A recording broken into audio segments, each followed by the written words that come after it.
కుమరవెల్లి మల్లన్న ఈ ఉత్తర తెలంగాణ హైదరాబాద్ సంబంధించిన ప్రాంతానికి కాక యావత్ తెలంగాణకు సంబంధించిన ఒక పెద్ద దేవాలయము.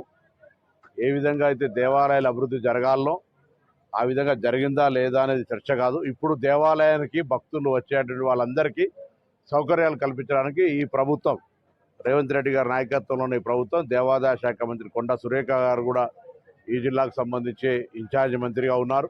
నేను ఈ జిల్లాకు సంబంధించిన హుస్నాబాద్ ప్రాంతం నుంచి ప్రాతినిధ్యం వహిస్తా ఉన్నాను కాబట్టి తప్పకుండా దీనికి సంబంధించిన ఒక సమగ్ర ప్రణాళిక ఇప్పటికే ఇక్కడ పోటీ చేసిన శాసనసభ్యుడు ప్రతాప్ రెడ్డి గారు, అదేవిధంగా ప్రస్తుతం ఉన్న టీఆర్ఎస్ శాసనసభ్యుడు పల్లా రాజేశ్వరరెడ్డి గారు, మా ఎంపీ చామల కిరణ్ కుమార్ రెడ్డి గారు ప్రభుత్వంలో ఈ దేవాలయ అభివృద్ధికి సంబంధించి అందరం కూడా రాజకీయాలకు అతీతంగా అభివృద్ధి చేయాలని ఆలోచనతోంటున్నాం.